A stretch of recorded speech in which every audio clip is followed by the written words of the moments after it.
जिंदगी हर कदम एक नई जंग है, जिंदगी हर कदम एक नई जंग है। जीत जाएंगे हम, जीत जाएंगे हम अगर संग हैं। जिंदगी हर कदम एक नई जंग है। गुड मॉर्निंग भाई, गुड मॉर्निंग, गुड मॉर्निंग सारिਆਂ ਨੂੰ भाई, गुड मॉर्निंग। की हाल चाल जी? ਵਧੀਆ ਹੋ ਸਾਰੇ? ਤੰਦਰੁਸਤ ਹੋ? फैमिली ਵਧੀਆ एकदम? ਬੱਚਾ ਕਹਿੰਦਾ बहुत ਵਧੀਆ सर, ਤੁਸੀਂ ਸੁਣਾਓ की हाल चाल? ਆਪਾਂ एकदम ਵਧੀਆ जी। अब फाइनली प्रोफेशनल वालों का नंबर आ चुका है।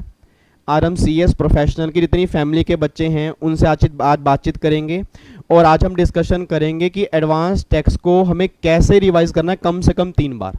तो पूरा कंप्लीट शेड्यूल मैं बना दूंगा जी। एक बार फटाफट से ना पहले ऐसा करते हैं, गूगल मीट पे बच्चे ऐड कर लेते हैं और यही सेम वीडियो जो होगी ना मैं अपनी यूट्यूब फैमिली के लिए भी डाल दूंगा रिकॉर्ड करके, ठीक है जी। अब क्योंकि आज मेरे रेगुलर बैच वाले बच्चों से गूगल मीटिंग है, उनके डाउट सेशन भी हैं और मुझे शेड्यूल भी बनवाना है, ठीक है। तो पहले आज हम शेड्यूल बनाएंगे कि हमें 3 बार रिवीजन कैसे करनी है। अगर एडवांस टैक्स में इनकम टैक्स है, GST है, कस्टम है, उसको कितने पार्ट्स में डिवाइड करना है और एग्जाम से पहले हमें 3 बार रिवीजन कैसे करनी है, वो कंप्लीट शेड्यूल आज मैं बनवाने जा रहा हूँ जी, ठीक है जी। आओ जी एक बार फटाफट से गूगल मीट पे बच्चे ऐड कर लेते हैं और देन फिर अपना सेशन स्टार्ट करेंगे, ठीक है जी। आओ जी एक बार चेक करते हैं कि बच्चे नालायक आए भी हैं या नहीं आए, क्योंकि कई बार नालायक बच्चे होते हैं लेट आते हैं। ओ माय गॉड, आ चुके हैं बच्चे।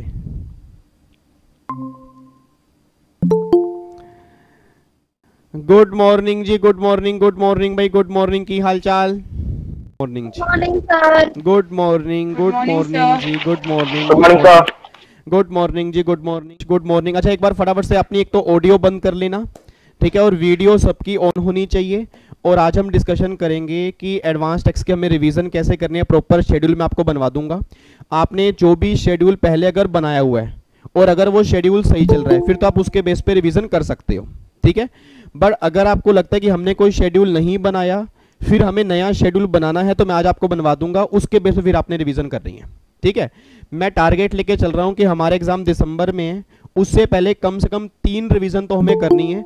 तो जो आज मैं शेड्यूल बना के दूंगा ना वो आपको फर्स्ट रिवीजन का बना के दूंगा, और जब हमारी फर्स्ट रिवीजन खत्म हो जाएगी देन फिर बात करेंगे सेकंड रिवीजन की, फिर सेकंड के बाद बात करेंगे थर्ड की।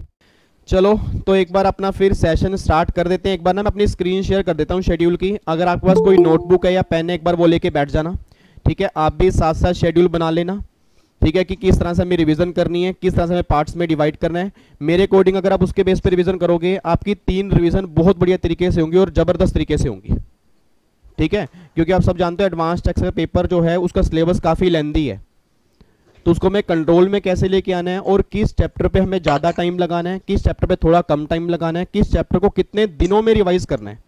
मतलब मुझे लगता है कि अगर मैं रिवीजन कर रहा होता तो मैं इस चैप्टर को कितने दिन में रिवाइज कर देता, उसके बेस पे मैंने बनाया जी, ठीक है।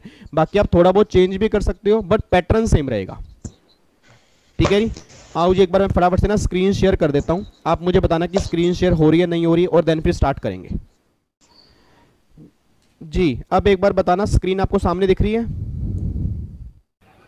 यस सर दिख रही है। मतलब यस सर। चलो ठीक है जी।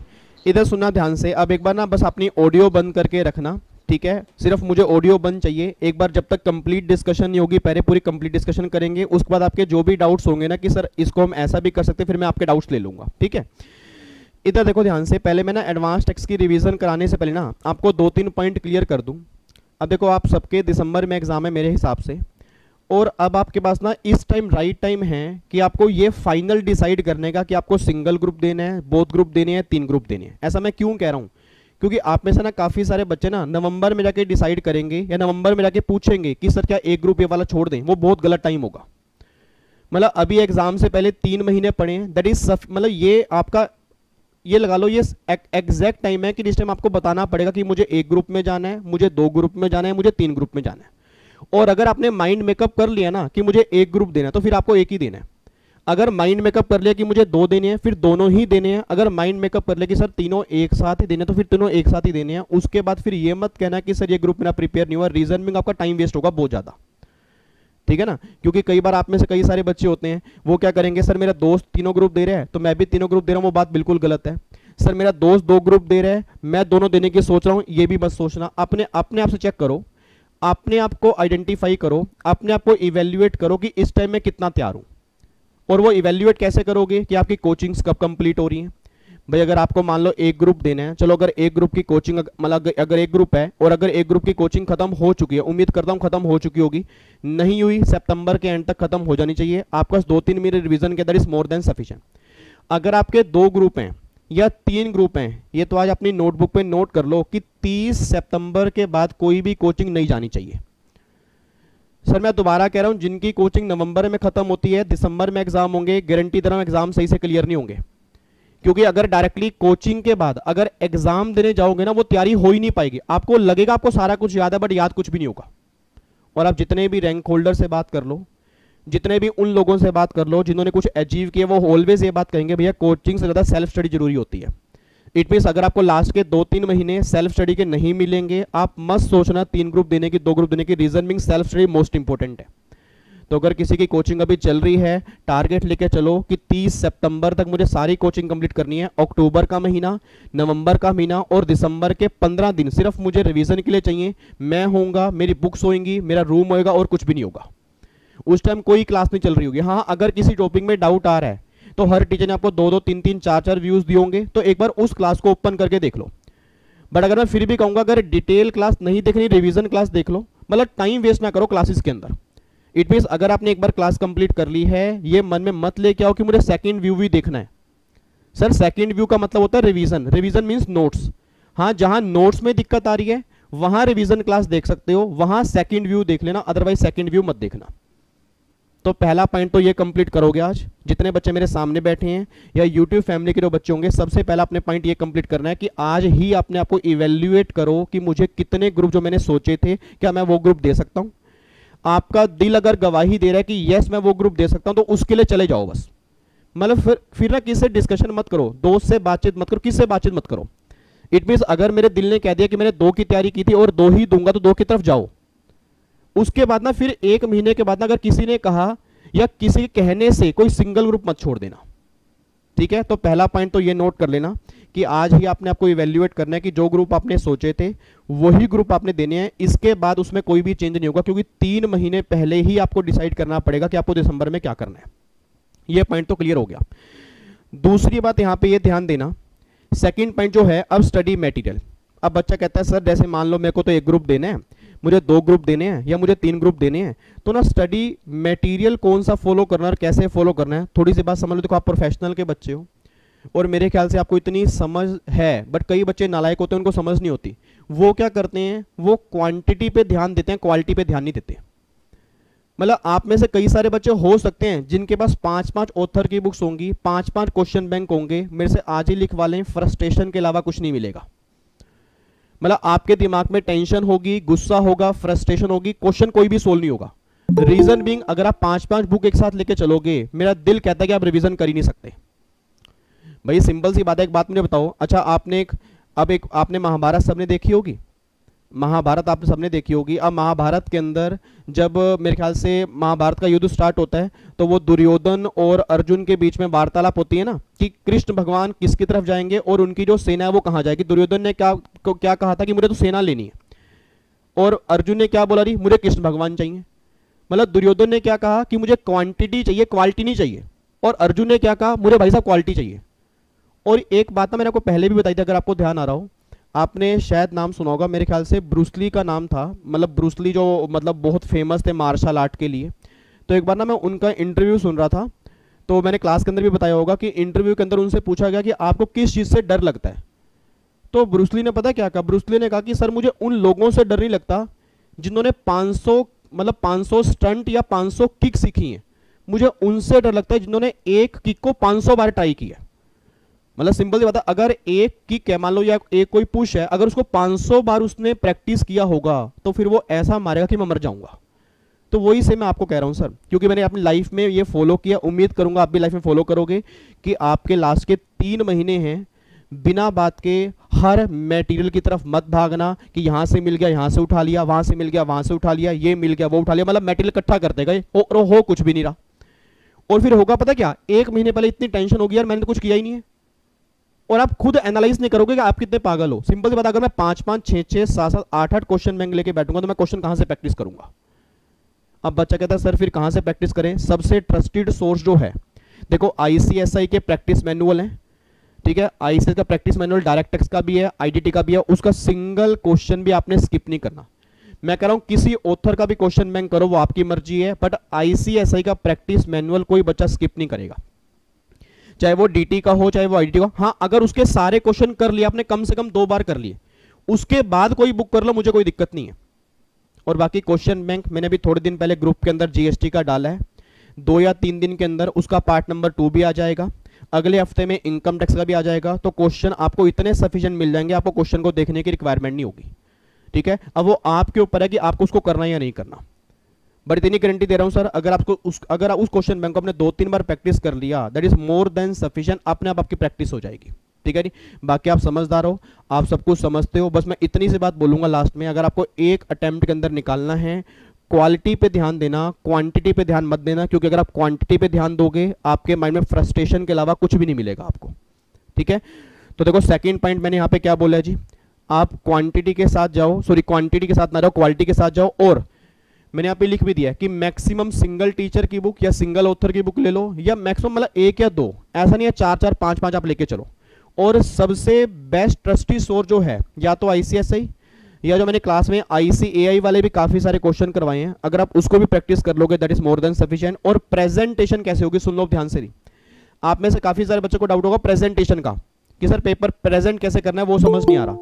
तो जो प्रेजेंटेशन आईसीएसआई ने अपने गाइडलाइंस आंसर में दी है, उनके गाइडलाइंस आंसर चेक कर लेना। और मैंने आपको क्लास में आईसीएआई के भी दिखाए हैं, तो जो उन्होंने प्रेजेंटेशन दी है ना, सेम प्रेजेंटेशन आपकी होगी। मतलब कोशिश करना सेम प्रेजेंटेशन हो, उससे अलग भी हो सकती है, बट कोशिश पहले यही रहेगी कि जो प्रेजेंटेशन वो करके आ रहे हैं सेम प्रेजेंटेशन हम करें। मतलब प्रैक्टिकल क्वेश्चन टेबल फॉर्म में करके आओगे, मतलब जब भी आपके प्रैक्टिकल क्वेश्चन की बात होगी आप हमेशा टेबल फॉर्म में करके आओगे, उसको पैराग्राफ फॉर्म में मत करके आना, बस ये बात ध्यान देना। और अगर कोई थ्योरी बेस्ड क्वेश्चन होगा, प्रोविजन बेस्ड क्वेश्चन होगा, इतने बड़े बड़े पैराग्राफ मत बनाना, छोटे छोटे पैराग्राफ। मतलब एक पैराग्राफ बनाया, 1 लाइन का स्पेस छोड़ा, सेकंड पैराग्राफ बनाया है, 1 लाइन का स्पेस छोड़ा, तीसरा पैराग्राफ बनाया है, 1 लाइन का स्पेस छोड़ा, इस तरह से प्रेजेंटेशन होगी।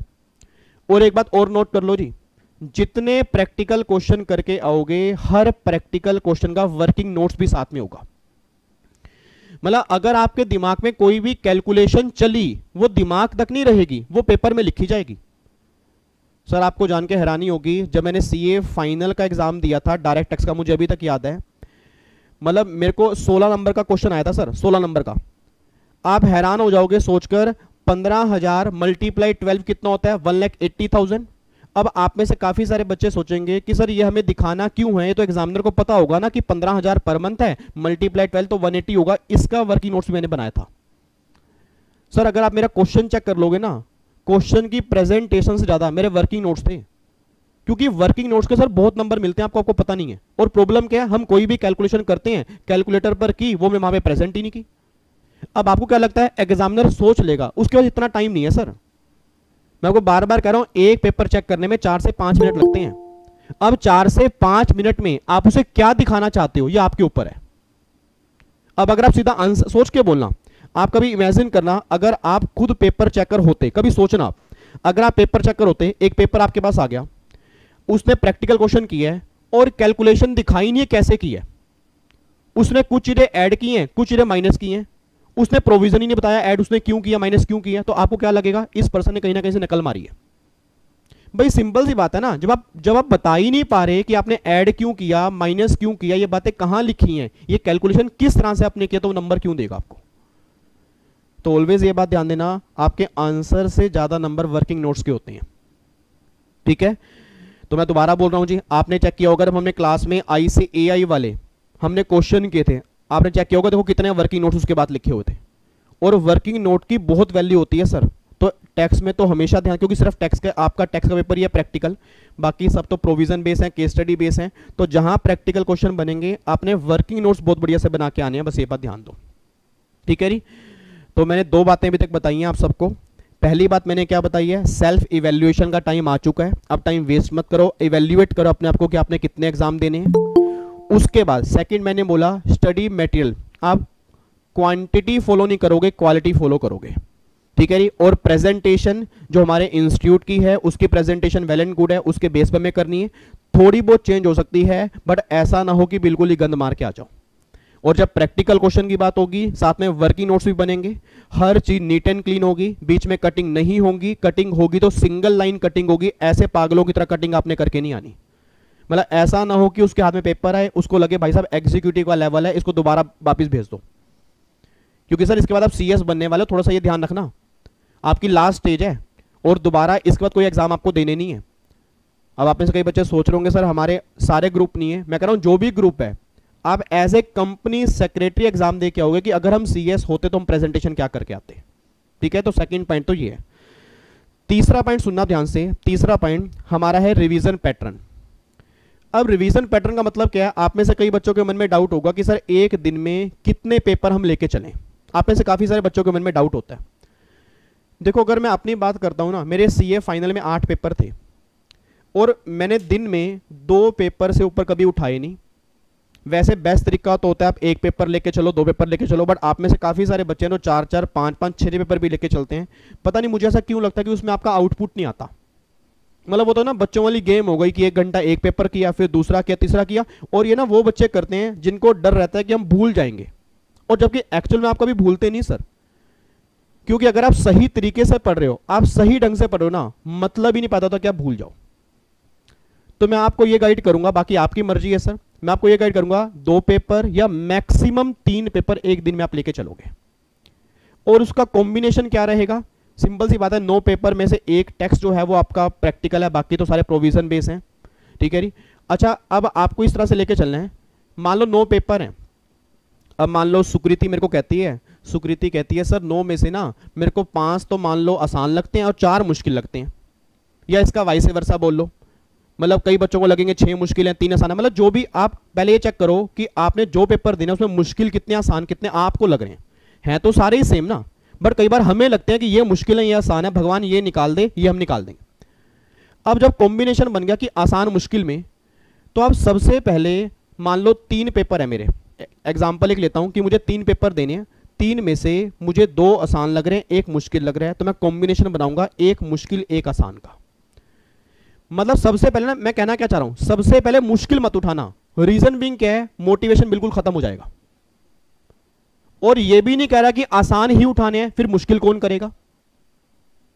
मतलब कॉम्बिनेशन होगा कि हाँ भाई जिसमें मेरा इंटरेस्ट आ रहा है वो, साथ में जिसमें कम इंटरेस्ट आ रहा है वो भी लेके चलना है। क्यों, क्योंकि जिसमें इंटरेस्ट आ रहा है वो मेरे को थकने नहीं देगा, और अगर वो मुझे थकने नहीं देगा तो उसकी जो मोटिवेशन होगी ना वो मैं लगा दूंगा उस पेपर में जो मेरे को थोड़ा मुश्किल लग रहा है। तो सर ये थोड़े से ना पढ़ने के तरीके होते हैं। देखो कई बार ना प्रोफेशनल के बच्चों को इतना समझा नहीं पाते, क्योंकि उनको लगता है हम बहुत बड़े हो चुके हैं, हमें सब कुछ ज्ञान है, तो मैं कई बार थोड़ा कम समझाता हूं, बट फिर भी आपको बोल देता हूं कि हमेशा पढ़ने का तरीका थोड़ा चेंज करना। मतलब मुश्किल आसान का कॉम्बिनेशन लेके चलना कि हाँ भाई आसान करके चलूंगा, उसमें मैं नहीं थकूंगा और उसका टाइम लगाऊंगा नॉट मुश्किल है, बट ऐसा मत करना कि जो मुश्किल लग रहे हैं सबसे बाद में करेंगे, बाद में टाइम नहीं मिलेगा, एग्जाम क्रैक नहीं होंगे आपके, ठीक है जी। तो मैंने क्या बोला, दिन में 2 पेपर मैक्सिमम 3 पेपर, ठीक है। और किसका कॉम्बिनेशन होगा, मुश्किल और आसान का कॉम्बिनेशन होगा। वो अब आपको पता होगा कि आपको मुश्किल कौन से लगते हैं, आसान कौन से लगते हैं। तीसरा पॉइंट तो ये हो गया। लास्ट पॉइंट ये हो गया जी, क्वेश्चन की प्रैक्टिस अब कैसे करनी है। अब जैसे मान लो बच्चा सामने बैठे, मैं बच्चे का नाम लेता हूं, लेट्स टेक एन एग्जांपल, मान लो धारा सामने बैठी है, या धारा है, सोनू है, या महेश है, कोई भी है, किसी बच्चे का भी नाम एग्जांपल ले लेते हैं। मान ले अब धारा मुझे कहती है सर जैसे आपने क्वेश्चन बैंक जीएसटी का दिया उसमें मेरे ख्याल 70-75 पेज है, अब जो पार्ट नंबर 2 आएगा उसमें 150 पेज होंगे, तो सर ऐसे तो कम से कम जीएसटी के ही 300-400 क्वेश्चन बन जाएंगे। तो हम पागल हैं कि हम 400 क्वेश्चन प्रैक्टिस करेंगे, हम कैसे प्रैक्टिस करेंगे। अब सुना ध्यान से, अब 400 के 400 पहली बात तो लिख के नहीं देखने आपको, उस 400 में से ना 200 क्वेश्चन तो ऐसे होंगे जो ऑडिट करने से ही खत्म हो जाएंगे। इवन 200 भी नहीं, 250 मान लो आप। क्यों, प्रोविजन बेस होंगे, छोटे छोटे प्रैक्टिकल बेस होंगे, वो तो ऑडिट करने से खत्म होंगे, हाथ में कैलकुलेटर होगा, सामने क्वेश्चन होंगे, सोल्व होते गए। तो उस क्वेश्चन को आपने स्टार मार्क नहीं करना। क्यों? क्योंकि जो पहली बार में सोल्व हो गया वो अगली बार भी सोल्व हो जाएगा। ये तो होगी एक रिवीजन। और जब वो 400 क्वेश्चन आप करोगे या 300 क्वेश्चन करोगे या 200 क्वेश्चन करोगे, उसमें से ना जब क्वेश्चन करोगे कुछ क्वेश्चन ऐसे होंगे जो समझ में नहीं आएंगे। आपको लगेगा यार दिमाग चलाना पड़ रहा है, ये याद नहीं आ रहा कौन से प्रोविजन का है। तुरंत क्या करो, तुरंत उसी टाइम उसको स्टार मार्क कर लो। वेट नहीं करनी अगली बार की, उसी टाइम उसको स्टार मार्क कर लो। एक नालायक बच्चा कहता है सर मेरे को तो सारे ही मुश्किल लग रहे हैं, तो क्या सारे स्टार मार्क कर लो? इसका मतलब नालायक फिर आपने रिवीजन नहीं की। अगर आपको सारे ही मुश्किल लग रहा है फिर तो आप रिवीजन ही नहीं की ना। ऑब्वियस ही बात है, आप खुद सोचो, अगर आप कोई भी 300 क्वेश्चन लेके बैठे हो तो 100-150 तो आसान होंगे ही होंगे, आपसे ऑडिट करने में सोल्व हो जाएंगे, तो वो तो अलग लेके चल गए। और जो नहीं सोल्व हो रहे आपने स्टार मार्क किए, मतलब सेकंड रिवीजन जो करनी है वो उन क्वेश्चन की करनी है जो आपने स्टार मार्क किए। चलो ठीक है, अब स्टार मार्क वाले क्वेश्चन कर रहे हैं। अब जब सेकंड रिवीजन आप स्टार मार्क वाले क्वेश्चन की करोगे ना, आप खुद देखोगे उस स्टार मार्क वाले, मान लो 400 में से 250 क्वेश्चन आपके हो गए 150 स्टार मार्क वाले। उस 150 में से ना 50 क्वेश्चन ऐसे होंगे जो दूसरी बार में सोल्व हो जाएंगे आराम से। क्यों? क्योंकि आपको तुरंत ध्यान आएगा कि हाँ पहली बार में ये गलती की थी, वो गलती नहीं करूंगी। 50 क्वेश्चन और साइड हो गए, अब रह गए 100, उस पर मार्क कर लो डबल स्टार। डबल स्टार का मतलब खतरा। खतरा मींस कि इसमें से पेपर बनेगा। क्यों? क्योंकि अगर ये अभी सोल्व नहीं हो रहे तो एग्जाम में दिक्कत आएगी। और ऑब्वियस सी बात है, अगर 10% रिजल्ट मेंटेन करना है तो पेपर वहीं से बनेगा जो हमसे अभी सोल्व नहीं हो रहे। तो जो आप तीसरी रिवीजन करोगे ना, वो उन क्वेश्चन की करोगे जो डबल स्टार मार्क वाले हैं। आई होप आप मेरी बात समझ पा रहे हो? ठीक है, तो जितने क्वेश्चंस होंगे करने का तरीका क्या होगा, सबसे पहले ऑडिट करो, हाथ में कैलकुलेटर लेके चलो, जो जो क्वेश्चन सोल्व हो रहे हैं होते गए, जो नहीं हो रहे स्टार मार्क करते रहो, पहली रिवीजन खत्म। सेकंड रिवीजन में स्टार मार्क वाले क्वेश्चन किए, उसमें कुछ क्वेश्चन और हो जाएंगे, वो बाहर निकाल के बाकी क्वेश्चन में डबल स्टार मार्क करो। तीसरी रिवीजन जो होगी उस डबल स्टार मार्क वाले की होगी जी। अब बच्चा कह रहे हैं सर इन 400 में से कितने क्वेश्चन प्रैक्टिस करें? जो डबल स्टार मार्क वाले क्वेश्चन हैं उसमें से कुछ क्वेश्चन आपने प्रेजेंट करने हैं। मैं दोबारा कह रहा हूं, सारे क्वेश्चन लिखने नहीं है, सारे क्वेश्चन प्रेजेंट करके नहीं देखने, बट हाँ आपकी प्रैक्टिस होनी चाहिए। और प्रैक्टिस करने के लिए अगर आप दिन में 1-2 क्वेश्चन भी प्रैक्टिस कर लोगे that is more than sufficient. क्योंकि देखो प्रैक्टिकल क्वेश्चन में ना इतनी दिक्कत नहीं आती, एक बार अगर प्रेजेंटेशन पता लग गई तो हर पेपर के अंदर ऑलमोस्ट वैसी तो करनी है। ठीक है, तो बस आपने 1-2 क्वेश्चन आपने उठाए कि आपको पता लग गया भाई हाँ भाई ये वाला क्वेश्चन बहुत बढ़िया है, इसको प्रेजेंट करके देखूंगी, उसको प्रेजेंट किया। अच्छा, अब कई बार बच्चा कहता है सर अब प्रेजेंटेशन चेक कौन करेगा? देखो अगर अब आपके ज़माने में, तो मैं कहता हूँ आप तो बहुत खुशकिस्मत हो कि इस टाइम, मतलब मेरे को सीए बने 2013 और 21, 8 साल हो चुके हैं आज। 8 साल, हाँ 8 साल पूरे हो चुके हैं। अब 8 साल मुझे सीए बने हो चुके हैं सर। 8 साल में जब मैं सीए फाइनल के अंदर था ना, उस टाइम यूट्यूब था ही नहीं। मतलब यूट्यूब तो था बट उस पर इतना डेटा नहीं था जो आज है। और सही बताऊं सर वो टाइम बढ़िया था मुझे लगता है, क्योंकि जितना ज़्यादा डेटा होता है उतनी ज़्यादा ही कंफ्यूजन होती है। मतलब मेरा मानना यह है, मुझे नहीं पता आप इससे एग्री करोगे नहीं करोगे, बट मेरा मानना यह है, क्योंकि दिमाग में कई थॉट्स क्रिएट होंगे। भाई सामने 10 चीजें दिख रही हैं, दिमाग में कंफ्यूजन तो आएगी कि 10 में से कौन सा सिलेक्ट करूं। और हमारे मतलब 10 साल 8 साल पहले ये था ही नहीं सर। उस टाइम ना देखो, अब सोच के बोलना, अगर इतने डेटा का बेनिफिट होता तो क्या रिजल्ट बढ़ना जाता? मतलब क्या रिजल्ट बढ़ता? नहीं, रिजल्ट कहां बढ़ रहा है? रिजल्ट तो बल्कि रिजल्ट कम हो रहा है। आप कमाल की बात देखो, बच्चे का लेवल कम हो रहा है सर, बच्चे का लेवल डे बाय डे कम हो रहा है। आप खुद देखना सर, मैं जब सीए बना उस टाइम हमारे अटेम्प्ट के अंदर रिजल्ट था 6 से 7%। मेरी वाइफ जब सीए बनी, अभी तक का सबसे कम रिजल्ट उनके टाइम में 3% था।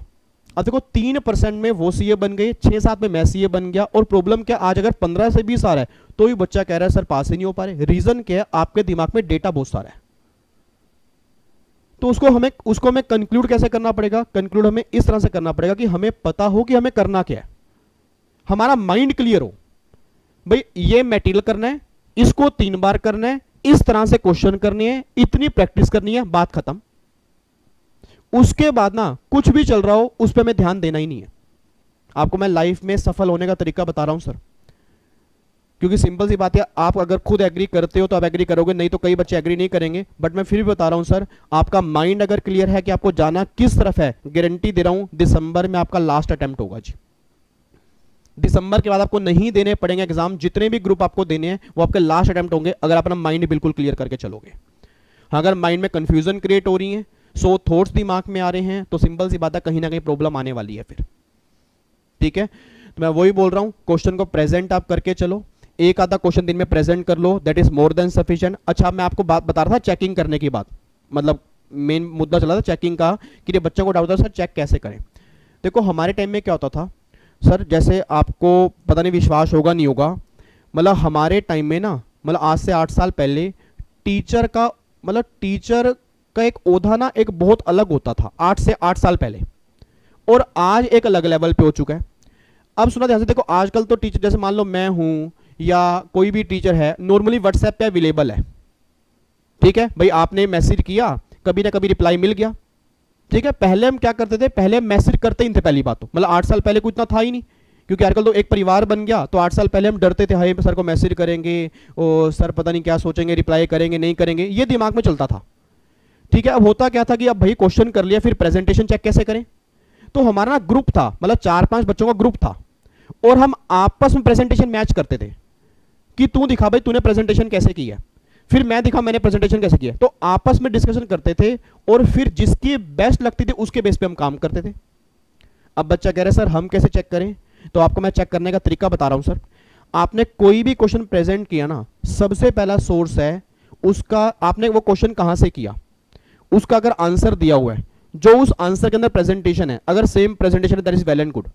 अगर आपने उससे कुछ अलग की है ना, तो फिर आप मुझे मैसेज कर दो, या किसी भी आपने टीचर से कोचिंग ली है उसकी प्रेजेंटेशन है उसको मैसेज कर दो कि सर ये देखो थोड़ी सी अलग प्रेजेंटेशन है, क्या ये प्रेजेंटेशन सही है या गलत है। बट मैं ये कह रहा हूं कि प्रेजेंटेशन जरूर ट्राई करके देखना, क्योंकि एग्जाम में नई प्रेजेंटेशन कोई करके आओगे, एग्जाम में गलती हो सकती है। ठीक है, तो कंक्लूड करूंगा बात को, 4 पॉइंट मैंने बताए हैं, 4 पॉइंट उम्मीद करूंगा आपने नोट कर लिए जी। पहला पॉइंट दोबारा रिपीट कर रहा हूं, सेल्फ इवेल्युएट करो अपने आप को आज ही कि दिसंबर में हमें करना क्या है। ये बच्चों वाली बातें मत करना, एग्जीक्यूटिव वाली बातें मत करना। एग्जीक्यूटिव वाले बच्चों के अभी मैसेज आ रहे हैं मेरे पास कि सर बोथ की तैयारी करने लगे थे, अब एक दे दें। ठीक है, मतलब कमाल की बात। फिर मैंने बोला कि बोथ क्यों दिए, अरे सर वो दोस्त थे ना, वो ईईटी इकट्ठा क्लियर किया, दोनों बोथ में चले गए। वाह बहुत बढ़िया बात हो गई। मतलब मुझे समझ नहीं आ रहा कि दोस्तों के बेस पे आप करियर, सर करियर है आपका, आपने एग्जाम लिखने हैं, आपका कोई दोस्त लिखने के लिए नहीं आएगा, कोई रिलेटिव लिखने के लिए नहीं आएंगे, मम्मी पापा लिखने के लिए नहीं आएंगे, आपने लिखने हैं। आपको पता है आपकी स्ट्रेंथ क्या है, आप कितने पेपर दे सकते हो, उसके बेस पे काम करो। दोस्तों के बेस पे रहोगे बर्बाद हो जाओगे, सिंपल सी बात ही है। क्योंकि उसका माइंड अलग है, आपका माइंड अलग है, वो अलग रहता है, आप अलग रहते हो, उसकी फैमिली अलग है, आपकी फैमिली अलग है, उसकी सपोर्ट अलग है, आपकी सपोर्ट अलग है। तो अपने माइंड से पूछो कि मैं कितने ग्रुप देने के लिए कैपेबल हूं, और उसके लिए लग जाओ बस आज से। सेकेंड पॉइंट मैंने बताया, मटेरियल किसको फॉलो करोगे, क्वांटिटी को फॉलो करोगे। वेरी गुड, बहुत बढ़िया, क्वांटिटी को फॉलो करोगे। क्वांटिटी या क्वालिटी, क्वालिटी को फॉलो करोगे जी। मटेरियल जितने कम होंगे उतना बढ़िया होगा, उसकी रिवीजन जितनी ज्यादा करोगे उतना आपके लिए बढ़िया होगा। प्रेजेंटेशन ICAI या ICSI के बेस पे प्रेजेंटेशन करोगे, दैट इज बेस्ट प्रेजेंटेशन जो उन्होंने अपने आंसर के अंदर दी है, उसको आप फॉलो करके चलोगे।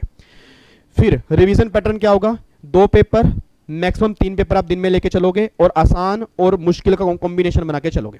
लास्ट प्रैक्टिस कैसे करनी है आपको बता दिया, सारे क्वेश्चन पहले ऑडिट करो, स्टार मार्क करो, डबल स्टार मार्क करो, उसके बेस पे क्वेश्चन करो, ये आपकी प्रैक्टिस बहुत बढ़िया हो जाएगी। ठीक है, अब इन 4 बातों के साथ अब मैं आ रहा हूं अपने एडवांस टेक्स्ट पे कि एडवांस टेक्स्ट की रिवीजन आपने कैसे करनी है। इधर देखना आप ध्यान से जी, इधर देखो। अब पहली बात ना, मैं शेड्यूल बताने से पहले ये क्लियर कर दूं कि जो मैं शेड्यूल दिखाने चाह रहा हूं उसके लिए दिन में कम से कम मुझे 3 घंटे और ज्यादा से ज्यादा मुझे 4 घंटे चाहिए। मतलब 3 घंटे तो कम से कम चाहिए मुझे एडवांस टेक्स्ट को, अगर आपका टारगेट है अच्छे नंबर लेने का।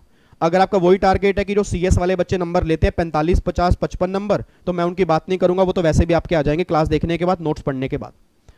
अगर आपका टारगेट है कि नहीं सर मुझे उन बच्चों की कैटेगरी में आना है, मुझे धब्बा हटाना है CS के बच्चों से कि एडवांस टेक्स्ट में उनके नंबर नहीं आते जो CA करते हैं, साथ में उनके नंबर भी आते हैं जो सिर्फ CS करते हैं, तो मैं वो ट्रेंड शुरू करना है, वो पैटर्न हमें लेके आना है, तो उसके लिए हमें मेहनत करनी है। तो फिर कम से कम 3 घंटे, मैक्सिमम 4 घंटे, 4 से ऊपर भी नहीं मांग रहा, 3 से कम भी नहीं मांग रहा, उस बेस पे मैंने शेड्यूल तैयार किया जी। ठीक है, इधर देखो ध्यान से, एडवांस टेक्स्ट का 16 सितंबर से, मतलब आज से, अगर आप आज से स्टार्ट कर सकते हो वेल एंड गुड, नहीं तो कल से स्टार्ट कर देना। 16 सितंबर से लेके 20 अक्टूबर तक का शेड्यूल है जी। मतलब 20 अक्टूबर तक हम टारगेट लेके चल रहे हैं कि पहली रिवीजन हमारी बहुत बढ़िया तरीके से हो जानी चाहिए, और फिर 20 अक्टूबर के बाद एक नया शेड्यूल आएगा, वो सेकंड रिवीजन का होगा। उसमें थोड़े कम दिन होंगे क्योंकि पहली रिवीजन आपकी बढ़िया तरीके से हो चुकी होगी, और फिर शेड्यूल आएगा तीसरी रिवीजन का जी। अब बच्चा कह रहा है सर फिर क्या आप हमें रिवीजन नहीं कराओगे? मेरी बात आप छोड़ दो। मैंने कहा ना जो मैं कराऊंगा वो एडिशनल लेके चलो, मेरे ऊपर डिपेंडेंट मत हो। जो बच्चा डिपेंडेंट हो जाता है वो लाइफ में कभी आगे नहीं बढ़ पाता सर। जो मैं कराऊंगा, क्वेश्चन की प्रैक्टिस कराऊंगा, कुछ भी कराऊंगा, वो एडिशनल है। ठीक है, आपने अपनी रिवीजन अलग करके चलनी है, बात खत्म जी। ठीक है, अब सुना ध्यान से, एडवांस टैक्स को 3 पार्ट्स में डिवाइड किया मैंने। इनकम टैक्स हो गया, जीएसटी कस्टम आप सब जानते हो, इनकम टैक्स 30 नंबर का है, जीएसटी 60 नंबर का, कस्टम 10 नंबर का है। और अगर कोई बच्चा ओल्ड वाला होगा तो उनमें जीएसटी 40 से 45 नंबर का होगा, और जीएसटी 20 से 25 नंबर का होगा। इनकम टैक्स उनके एग्जाम में भी 30 नंबर का होगा। सबसे पहले बात करें इनकम टैक्स की, फिर बात करेंगे जीएसटी की, फिर बात करेंगे कस्टम की, और इसी पैटर्न में आपको रिवीजन करनी है। मैंने क्या बोला? इसी पैटर्न में रिवीजन करनी है। मतलब सबसे पहले इनकम टैक्स उठा लोगे आज या कल में जब भी उठाओगे, फिर जीएसटी, और लास्ट में कस्टम। अब इनकम टैक्स को ना मैंने दिए हैं 16 सितंबर से लेके 20 अक्टूबर तक, अप्रोक्सीमेट 35 दिन बन रहे हैं। मतलब 35 दिन में आपकी एक रिवीजन खत्म हो रही है, और इस 35 दिन में से मैंने 12 दिन जो हैं वो इनकम टैक्स को दिए हैं, 21 दिन जो हैं मैंने जीएसटी को दिए हैं, और 2 दिन जो है मैंने कस्टम को दिए हैं। अब सबसे पहले बात करते हैं कि सर आने वाले 12 दिन हमें क्या करना है। अब जो इनकम टैक्स है ना उसको मैंने 4 पार्ट्स में डिवाइड कर दिया, आपने भी 4 पार्ट्स में डिवाइड करना है। और ये पार्ट्स मैंने किस बेस पे बनाए हैं? जो मोस्ट इंपोर्टेंट चैप्टर हैं, जिनकी वेटेज बहुत ज्यादा होती है, जहां बच्चा गलती करता है, उसके वजह से मैंने पार्ट्स बनाए हैं। तो सबसे पहला पार्ट नंबर 1 है, that is basic provision. Basic provision means जो आपके टैक्स रेट हो गया, इंडिविजुअल के हो गया, एचयूएफ के हो गया, मतलब चैप्टर नंबर 1 जो हो गया, जो चैप्टर नंबर 1 हो गया, जो हमने चैप्टर नंबर 1 किया था, चैप्टर नंबर 1 बेसिक प्रोविजन। और फिर पार्ट 1 में सेकंड चैप्टर है कंपनी की टैक्सेशन।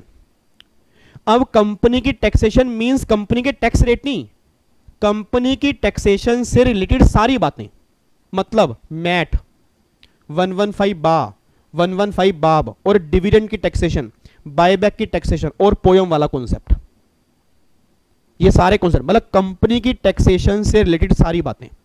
अब जो बेसिक प्रोविजन है एक दिन में आराम से हो जाएंगे सर, क्योंकि आपने पहले एग्जीक्यूटिव के अंदर पढ़े हैं, आप प्रोफेशनल के अंदर दोबारा से एक बार रीड करने हैं। एक दिन मतलब 3 से 4 घंटे में चैप्टर 1 आपका रिवीजन हो जाना चाहिए।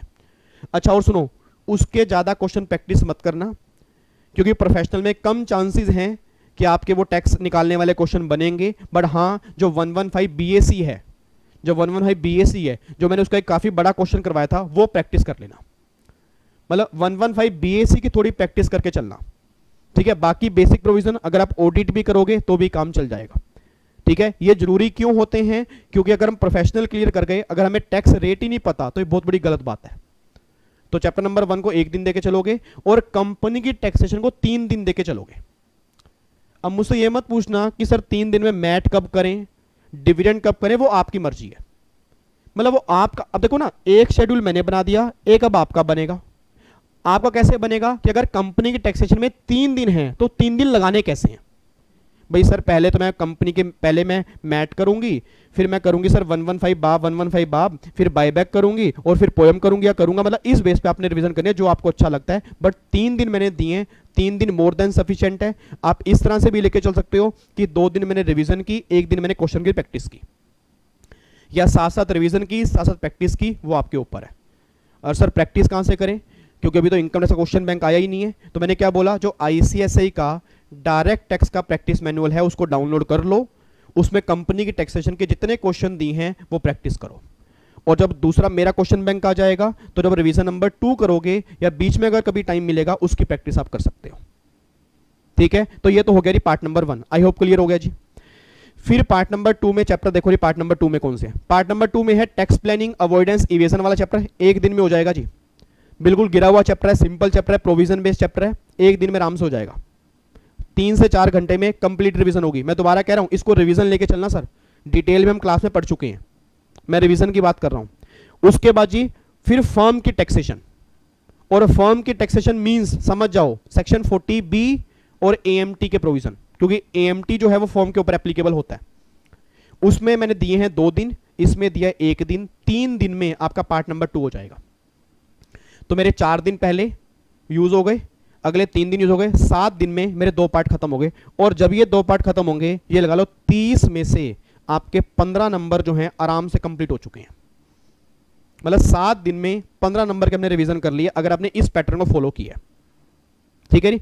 उसके बाद पार्ट नंबर 3, पार्ट नंबर 3 में है ट्रांसफर प्राइसिंग, 2 दिन मैंने दिए, DTAA 1 दिन दी है, गार का चैप्टर 1 दिन दिए है, और अदर मिसलीनियस प्रोविजन। अब ये अदर मिसलीनियस में मैंने क्या डाला है जी, अदर मिसलीनियस में डाला है, याद करो जो हमने लास्ट चैप्टर किया था स्लम सेल था, उसमें था ना स्लम सेल, फिर गिफ्ट की टैक्सेशन भी थी आपकी, अगर आपको ध्यान आ रहा हो। ठीक है, तो वो मैंने डाला है, तो 1 दिन उसका हो गया, 2 3 4 5 दिन आपके पार्ट नंबर 3 में हो गए जी।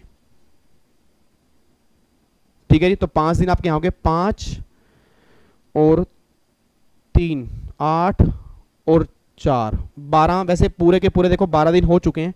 मैंने यहाँ पे 5 हेड पार्ट नंबर 4 में डाला है, ये उन बच्चों के लिए डाला है जिन्होंने क्लास के साथ 5 हेड नहीं देखे। देखो अगर आपने क्लास के साथ देख लिए तो 1 दिन आपको लगाने की जरूरत नहीं है। ठीक है, अगर क्लास के साथ आपने नहीं देखे थे, जबकि मैंने कितनी बार कहा था देख लो, और इवन मैंने चैप्टर भी उस हिसाब से करवाए थे आपको क्लास में। बट कई बच्चे होते हैं नालायक कि सर हम तो नहीं करेंगे, आप जितनी मर्जी बार बोलते रहो। आप देख लो इस बार के प्रोफेशनल के पेपर में क्या हुआ, क्वेश्चन कहां से डाल दिया सर, एडवांस टैक्स का जो एग्जीक्यूटिव में है, लगे रहो इंडिया, लगे रहो। सर वो तो चैप्टर हमारे सिलेबस में था ही नहीं। इंस्टीट्यूट को आप क्या बोलोगे, इंस्टीट्यूट पता क्या बोलेगा, एग्जीक्यूटिव क्लियर नहीं की क्या आपने। मतलब सिंपल सी बात कर रहा हूं सर, एग्जीक्यूटिव का बेस क्लियर नहीं होगा तो प्रोफेशनल तो भूल जाओ। और उन्होंने जानबूझ के काम किया है कि वो चैप्टर नहीं डाले, रीजन बीइंग वो आपकी नॉलेज टेस्ट करेंगे कि आपके एग्जीक्यूटिव में क्या आपने क्या किया था। बट मैं कह रहा हूं हर बार ऐसा नहीं होगा, इस बार हो गया, बट ये दिमाग में मत लेके चलना कि अगली बार क्वेश्चन सैलरी का बन जाएगा। बट ये भी मत सोचना कि नहीं बनेगा, भरोसा कुछ भी नहीं है सर इंस्टीट्यूट का, भला है बुरा है, जैसा भी मेरा पति मेरा देवता है। तो क्वेश्चन कहां से बनेगा वो नहीं पता, हमें रिवीजन करके चलनी है अपनी बस। ठीक है, तो 5 हेड की रिवीजन को आप 1 दिन दे दोगे, फटाफट से रिवीजन करोगे, जो समरी बुक मैंने आपको दी है उसमें से रिवीजन कर लेना, और अगर पहले रिवीजन करी है तो 1 दिन आपका नहीं लगेगा जी। लो जी, ये तो हो गया इनकम टैक्स की रिवीजन का शेड्यूल। क्लियर हो गया जी, 4 पार्ट्स बना लिया आपने। ठीक है, उसके बाद अब आ रहा हो जीएसटी पर। मेन मुद्दा है जीएसटी भाई साहब, इसको सही ढंग से कर लेना सर, ये तो लगा लो पूरे टैक्स की जान है। मतलब जिसका जीएसटी मजबूत उसके हाथ में टैक्स। बट मैं ये नहीं कह रहा जिसका इनकम टैक्स बेकार उसके हाथ में टैक्स नहीं ना, ऐसा नहीं है। इनकम टैक्स भी मजबूत होना चाहिए, ये बात ध्यान देना सर, नंबर उसमें भी आने चाहिए। बट हाँ ये तो क्लियर दिख रहा है मुझे कि जीएसटी अगर मजबूत मेरा है तो इनकम टैक्स मेरे हाथ, सॉरी पूरा एडवांस टैक्स मेरे हाथ में है, क्योंकि 60 नंबर का है। और आपने जीएसटी पढ़ा होगा सर, इतने बड़े बड़े इतने लंबे चौड़े क्वेश्चन ऐसा कुछ भी नहीं है, गिने चुने चैप्टर हैं क्वेश्चन वाले, बाकी सब प्रोविजन बेस है। अब मुझे नहीं पता आपको याद आ रहा है नहीं आ रहा, गिने चुने चैप्टर प्रैक्टिकल क्वेश्चन वाले हैं, बाकी सब प्रोविजन बेस है। आओ जी, अब जीएसटी को ना मैंने 5 पार्ट्स में डिवाइड किया है, 21 दिन लगाने हैं। 21 दिन कैसे लगाने हैं देखो जी, पार्ट नंबर 1 बेसिक और बैकग्राउंड, मतलब जो बेसिक बातें थी 1 दिन में खत्म हो जाएंगी वो। फिर एक सप्लाई और कॉम्पोजिट सप्लाई और मिक्स सप्लाई वाला चैप्टर, मतलब सप्लाई का पूरा चैप्टर जी, पूरा सप्लाई का चैप्टर 1 दिन में आपका रिवीजन हो जाएगा आराम से। फिर reverse charge linking with exemption, reverse charge अकेला नहीं, याद करो एग्जम्पशन की एंट्री हमने साथ में लिंक की थी, रिवर्स चार्ज प्लस में ई वे बिल, इन दोनों चैप्टर के लिए 3 दिन मैंने रखे हैं। अब ये 3 दिन को आप ऐसे ही बाइफरकेट कर सकते हो कि ई वे बिल आपने 1 दिन में रिवाइज कर लिया और 2 दिन में रिवर्स चार्ज और एग्जम्पशन कर लीजिए, तो ये आपके 5 दिन आपके निकल के आगे पार्ट नंबर 1 में आपने 5 दिन कंक्लूड कर दिए। ठीक है जी, उसके बाद जी अब यहां पे सेकंड पार्ट देखो मैंने क्या लिखा है, मोस्ट इंपोर्टेंट, मतलब 60 में से आप ये मान लो 25 से 30 नंबर पार्ट नंबर 2 के हैं। 60 में से 25 से 30 नंबर पार्ट नंबर 2 के हैं सर। चैप्टर कौन कौन से हैं, कॉम्पोजिशन लेवी मैंने 1.5 दिन दिया जी, 1.5 दिन मोर देन सफिशिएंट है, 1 दिन में रिवीजन करोगे, आधे दिन में क्वेश्चन की प्रैक्टिस करोगे। फिर आईटीसी और जॉब वर्क और इनपुट सर्विस डिस्ट्रीब्यूटर, ये तीनों आपस में इंटरलिंक है। इसके अंदर मैंने दिए 2.5 दिन, इसके अंदर मैंने 2.5 दिन दिए जी। आप 2 दिन में आईटीसी कर लो, आधे दिन के अंदर आईएसडी का चैप्टर 2-3 पेज का ही है, और जॉब वर्क तो आईटीसी के साथ ही खत्म हो जाएगा। फिर एक वैल्यूएशन है जी, चैप्टर हमारा वैल्यूएशन, प्रैक्टिकल क्वेश्चन बनते हैं उसके अंदर से, डेढ़ दिन के अंदर हमें टारगेट लेके चलना है कि डेढ़ दिन में कंप्लीट करना है। डेढ़ दिन का मतलब ये मत सोचना डेढ़ घंटे में कह रहा हूँ, डेढ़ दिन मतलब समझ जाओ, अगर आप 3 घंटे दे रहे हो तो अप्रोक्सीमेट आपके पास 5 घंटे हैं, और 5 घंटे that is more than sufficient, आराम से, ठीक है। और फिर एक चैप्टर टाइम ऑफ सप्लाई, उसके लिए मैंने 1 दिन दिया जी, ठीक है। तो पार्ट नंबर 2 में आपके 4 चैप्टर निकल के आ रहे हैं सर, और ये चारों ही मोस्ट इंपॉर्टेंट है। लिख के देने को तैयार हूं। एक कॉम्पोजिट स्कीम में से क्वेश्चन बनेगा, कम से कम 2 क्वेश्चन बनेंगे आईटीसी के, एक बनेगा वैल्यूएशन का, एक बनेगा टाइम ऑफ सप्लाई, 1 2 3 4 5। आप अगर हर क्वेश्चन में 5 नंबर का है, आप खुद देख लो 25 नंबर कैसा। और मैंने भी क्या बोला कि 25-30 नंबर का पार्ट नंबर 2 है। तो पार्ट नंबर 2 जितना बढ़िया तरीके से करोगे ना, उतने आपके एग्जाम में हेल्प हो जाएगी, ठीक है नी। फिर आ जाओ पार्ट नंबर 3। पार्ट नंबर 3 में आपके 5 चैप्टर हैं जी। रजिस्ट्रेशन अंडर जीएसटी, 1.5 दिन का टारगेट लेके चल रहे हैं। रिटर्न अंडर जीएसटी बिल्कुल सिंपल है, मेन कॉन्सेप्ट समझने वाला है, क्वार्टरली रिटर्न मंथली पेमेंट, जो नई स्कीम आई है। और वैसे वो क्वेश्चन इस बार बन चुका है, उम्मीद है अगली बार नहीं बनेगा, बट मैं ऐसा नहीं कह रहा बनेगा नहीं, क्या पता बन जाए, बट वही मेन कॉन्सेप्ट है। बाकी तो रिटर्न के फॉर्म नंबर हैं, उनकी ड्यू डेट है, वो आराम से हो जाएगा। फिर एक टैक्स इनवॉइस वाला chapter, tax invoice, debit note, credit note, 1 दिन का टारगेट लेके चल रहे हैं। पेमेंट वाला चैप्टर, पेमेंट अंडर जीएसटी, याद करो, लाइबिलिटी लेजर हो गया, कैश लेजर हो गया, क्रेडिट लेजर हो गया जी, उसका टारगेट लेके चल रहे हैं 1 दिन का। और एक रिफंड अंडर जीएसटी टारगेट लेके चल रहे हैं 1 दिन का। तो मतलब 1 2 3 4 5, 5.5 दिन हमने पार्ट नंबर 3 में देने हैं जी। और 5.5 दिन मतलब समझ जाओ, 5 3 15, अप्रोक्सीमेट 18 घंटे 17 घंटे हमें पार्ट नंबर 3 में देने हैं। आवर्स के बेस पे काउंट कर लो, मल्टीप्लाई कर लेना, 3 या 4 जितने भी आप दिन में घंटे दोगे। फिर पार्ट नंबर 4 हमारा है जी प्लेस ऑफ सप्लाई, 1 दिन में हो जाएगा। और ये ऑफेंस एंड पेनल्टी, मतलब इंस्पेक्शन, सर्च और सीजर, और ये डिमांड एंड रिकवरी वाला चैप्टर है, इन दोनों को मैंने 1 दिन दिया जी, मतलब अलग अलग 1 दिन नहीं है। इंस्पेक्शन वाला चैप्टर बिल्कुल छोटा सा है, और डिमांड एंड रिकवरी, इन दोनों को मिलाकर 1 दिन में आप रिवाइज करोगे। और ऐसे ही अपील और एडवांस रूलिंग, इन दोनों चैप्टर को आप 1 दिन में रिवाइज करोगे जी। मतलब अपील एडवांस रूलिंग 1 दिन में हो गया, offence penalty demand and recovery 1 दिन में हो गया, प्लेस ऑफ सप्लाई पूरा चैप्टर आपने 1 दिन में हो गया। तो 3 दिन में आपका पार्ट नंबर 4 होता है। 3 दिन मतलब आपके 9 घंटे निकल के आ रहे हैं जी, 9 या 10 घंटे जो भी आप दोगे, ठीक है। और फिर last part number 5, accounts and records, audit, assessment, 1-1 घंटे में हो जाएंगे आराम से, क्योंकि 2-2 3-3 पेज के नोट्स हमने क्लास के अंदर बनाए हैं, इसके अंदर कुछ खास है भी नहीं है। तो 1 दिन के अंदर आपके 3 चैप्टर कंप्लीट करने हैं, और जो छोटे मोटे और चैप्टर बचे होंगे अदर मिसलिनियस, वो आपको 1 दिन का टारगेट लेके चलना है। तो 21 दिन में कंप्लीट आपकी जीएसटी की रिवीजन आपके हाथ में होगी। अब कई बच्चे सोच रहे हैं सर तो आप कह रहे हो ना, आप अगर हमारी जगह होते तब पता लगता। सर मैंने आपकी जगह बैठ के ही सोचा है। अगर मैं अपने आप को अपनी जगह देखता, फिर तो 21 दिन भी मुझे लगनी चाहिए। फिर तो मुझे सारा जीएसटी आता है, मैं 21 दिन भी क्यों लगाऊंगा? नालायक को एक बात बताओ, मेरे को तो सारा जीएसटी आता है, मैं 21 दिन भी क्यों लगाऊंगा? मैं तो 1 दिन में खत्म कर दूंगा। 21 दिन भी आपके पॉइंट ऑफ व्यू से मैं कह रहा हूं कि अगर हमने क्लास सही ढंग से देखी है, जबरदस्त तरीके से रिवीजन हमने क्लास में अच्छे से की है, साथ के साथ रिवीजन की है, कॉन्सेप्ट हमारे क्लियर हैं, तो 21 दिन में, 21 दिन मतलब 65 hours, 65 hours that is more than sufficient sir. आप खुद सोच लो ना, जो मैंने 35 क्लास जीएसटी की यूट्यूब पे डाली हैं, वो 1-1 घंटे की हैं। उस 35 क्लास के अंदर क्या मैंने सारा जीएसटी रिवाइज नहीं कराया? जीएसटी रिवाइज करवा दिया। आपको मैं कितने घंटे दे रहा हूं? अप्रोक्सीमेट 65 घंटे, ठीक है ना। That is more than sufficient, आराम से जीएसटी रिवाइज होगा 21 दिन के अंदर जी। उसके बाद जी फिर आपका लास्ट कस्टम है जी। कस्टम के अंदर मैंने खास कुछ बनाया नहीं है, 2 पार्ट बनाए हैं, और पार्ट नंबर 1 ही ऐसा है जिसमें आपको 10 नंबर मिल जाएंगे। पार्ट नंबर 2 तो बेकार की बातें हैं, बट रिवीजन उसकी भी करनी है। बट पार्ट नंबर 1 अगर सही ढंग से कर लिया, 10 नंबर पक्के जी। कौन कौन से? वैल्यूएशन का chapter, baggage, duty drawback, types of duty, और इंपोर्ट एक्सपोर्ट प्रोसीजर। ये 5 टॉपिक ऐसे हैं जिसमें 10 नंबर आपको 100% मिलेंगे। इस बार का एग्जाम मैंने आपको दिखाया था ना, 10 नंबर किस में से बने हुए थे? वैल्यूएशन में से। तो ये लगा लो वैल्यूएशन का तो क्वेश्चन कंफर्म है 5 नंबर का कस्टम में। हाँ, इन चारों में से किस में से बनेगा वो इंस्टीट्यूट पे डिपेंड करता है,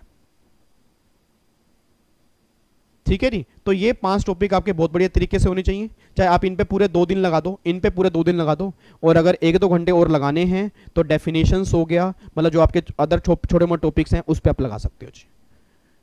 तो ये पूरा कंप्लीट शेड्यूल आपको मैं दे रहा हूं सर, 35 दिन का, और मैं टारगेट दे रहा हूं आज आपको, आपसे कमिटमेंट चाहता हूं, अगर आपने शेड्यूल अभी तक नहीं बनाया हुआ तो 35 दिन में मुझे एडवांस टैक्स एक बार बढ़िया तरीके से रिवाइज चाहिए। और इतनी मेरी गारंटी है सर, अगर आपने एक बार इस पैटर्न से रिवीजन कर ली, आप 35 दिन के बाद अपना कॉन्फिडेंस लेवल चेक कर लेना, आप ये कहोगे ही नहीं कि सर मुश्किल लग रहा है कुछ, आप ये कहोगे सर मजा आ रहा है अब। और फिर नेक्स्ट टारगेट लेके चलेंगे कि हाँ भाई अब 35 दिन के बाद सर हमें सेकंड रिवीजन करनी है, अब वो सेकंड रिवीजन हम कैसे करें, फिर हम बातें करेंगे उसकी। ठीक है, बाकी अब सुनो मैं अपनी तरफ से क्या करूंगा सर। मैंने आपको भी बताया, जो बच्चे सामने बैठे हैं क्लास के मेरे रेगुलर बैच के, और मैंने यूट्यूब पे भी कहा है कि आज हमारी जीएसटी की अमेंडमेंट क्लास आ रही है शाम को 7 बजे। जो रेगुलर बैच वाले बच्चे हैं उनको देखने की रिक्वायरमेंट नहीं है, हाँ उनको एक टॉपिक थोड़ा सा देखना पड़ेगा, वो मैं आपके ग्रुप में वीडियो डाल दूंगा।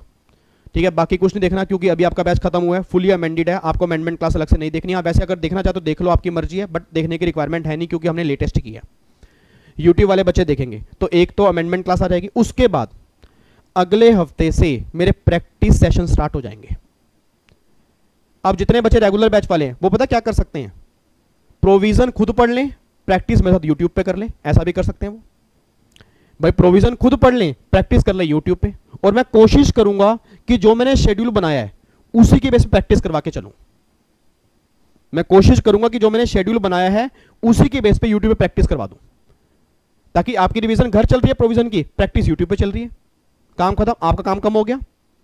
ठीक है, तो प्रैक्टिस सेशन नेक्स्ट वीक से आपके स्टार्ट हो जाएंगे जी।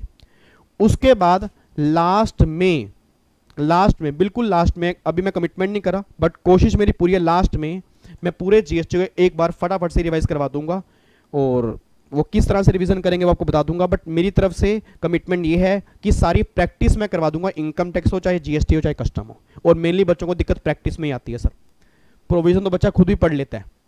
ठीक है, मेन दिक्कत प्रैक्टिस में है, वो मैं सोल्व कर दूंगा आपकी, और बाकी बस आपके हवाले। अब टारगेट लेके चल लो, मेरे को तो बस 80+ नंबर का टारगेट चाहिए, और उम्मीद है 80+ आएंगे, कोई मुश्किल नहीं है अगर आप सही तरह से पढ़ के चलोगे जी।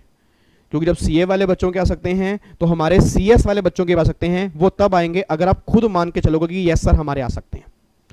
अगर आप खुद ही हिम्मत हार जाओगे कि सर हमारे अंदर तो वो दिमाग ही नहीं है, कि वो तो सीए वाले बच्चों का टैक्स मेन होता है इसलिए उनके आते हैं, हमारा लो ही मेन है, हमारी लाइन ही लो की है, तो फिर लाइफ में कभी आप 45-50 से ऊपर उठ नहीं पाओगे। क्योंकि जब हमने दिमाग में ये बिठा लिया कि हमारी लाइन टैक्स की है ही नहीं, तो फिर हम आगे कैसे बढ़ पाएंगे।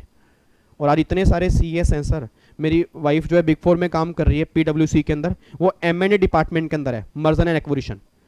जब वो कई बार नॉर्मली डिस्कशन होती है तो वो बताते हैं कितने सीएस वहाँ पे काम कर रहे हैं टैक्सेशन के अंदर, आपको बट पता नहीं है ना सर। आज अगर आपकी नॉलेज है ना, सिंपल सी बात कह रहा हूँ, आप सीएस ही क्यों ना हो, अब वो जमाना खत्म सर, सीए का मतलब टैक्स, सीएस का मतलब लो, ऐसा नहीं है। आज नॉलेज की वैल्यू है।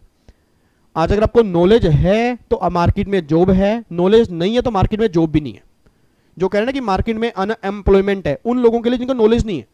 अब अगर कोई मान लो मैं कहूँ जी मेरे को नॉलेज तो है नहीं, मेरे को जॉब चाहिए, भाई जॉब क्यों मिलेगी, किस बात की जॉब मिलेगी, आप नॉलेज तो दिखाओ ना। नहीं सर नॉलेज नहीं है जॉब चाहिए, वो नहीं हो सकता सर, वो जमाना अब जा चुका है। ठीक है, तो उम्मीद करूंगा आपको सारा शेड्यूल समझ में आ गया होगा जी।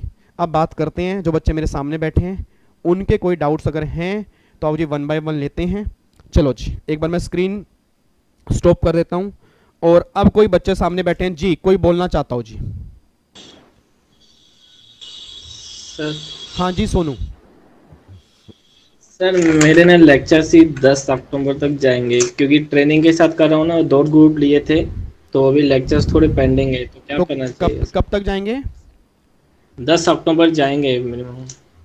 10 अक्टूबर जाएंगे, कोई दिक्कत नहीं है। तो भी मतलब कितने ग्रुप देने हैं आपने? 2 ग्रुप दे रहा हूँ, फर्स्ट एंड थर्ड।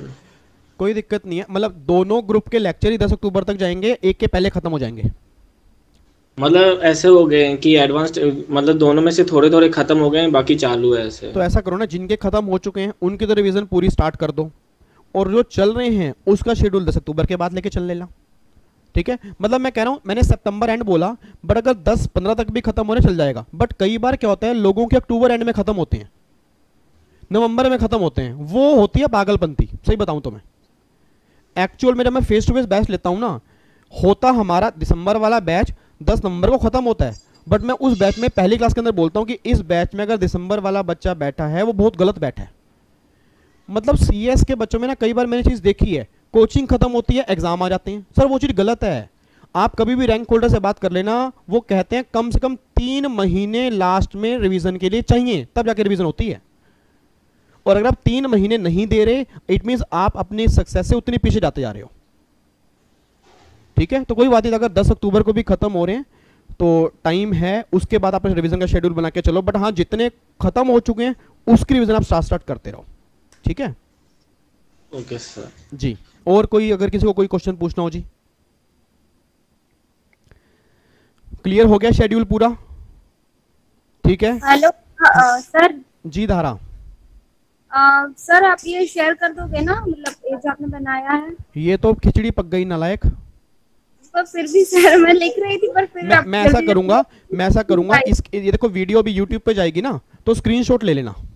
हाँ ठीक है। ठीक है, वीडियो यूट्यूब पे तो मैं डालूंगा ही, तो आप स्क्रीनशॉट आराम से ले लेना। ठीक है सर मेरा एक, सर मैं पढ़ती तो, पर सर मुझे ऐसा लगता है कि मुझे कुछ याद ही नहीं रह रहा है। देखो वो ना सबको लगता है, उसकी आप टेंशन मत लो, बट इतना ध्यान दो। देखो पढ़ने के 2-3 रूल ध्यान देना। जब पढ़ने के लिए बैठो, मोबाइल आसपास ना हो, स्विच ऑफ हो बिल्कुल, दिमाग सिर्फ पढ़ाई में हो। ठीक है, और दूसरी बात, जिस लाइनों को आप पढ़ रहे हो ना, उन लाइनों को फील करके पढ़ो।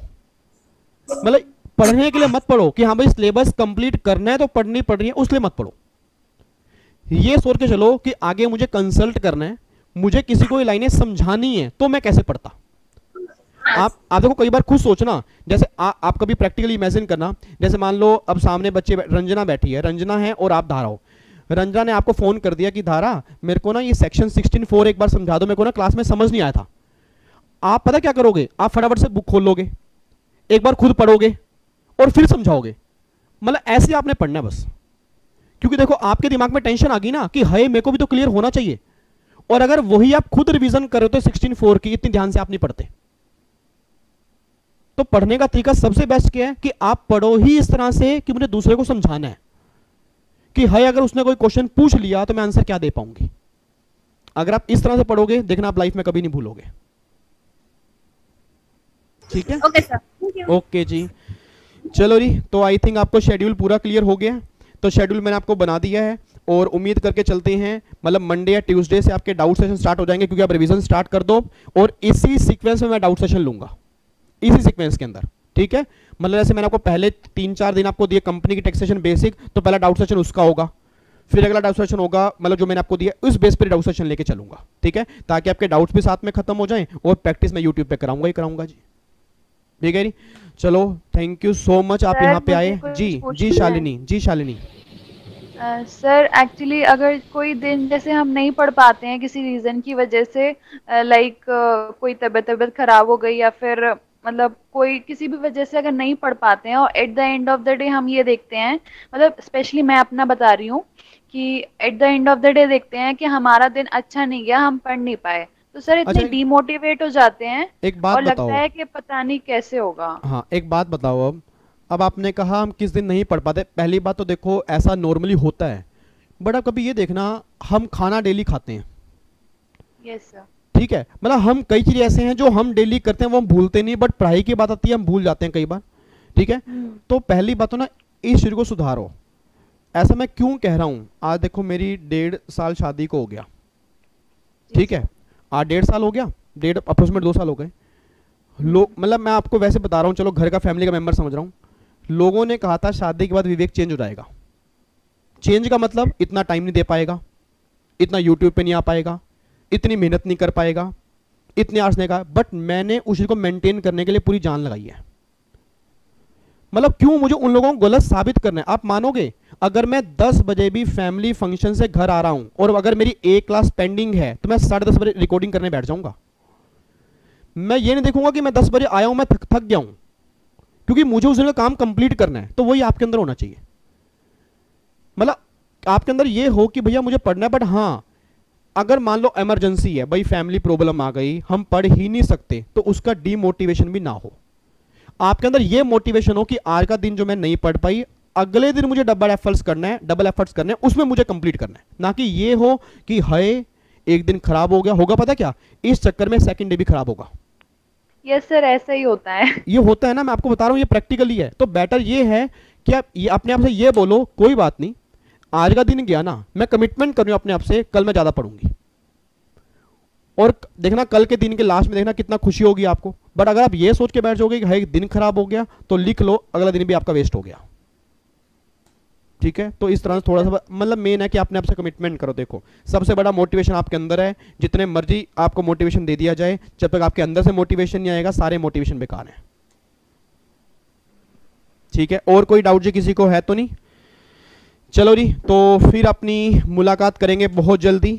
And thank you so much आप सभी यहाँ पे आए, and thank you so much आपने शेड्यूल सुना। आपके बहाने अभी वीडियो यूट्यूब के ऊपर भी चल जाएगी, यूट्यूब के जो बच्चे हैं वो भी सुन लेंगे, और फिर आपसे तो मुलाकात करता ही रहूँगा मैं।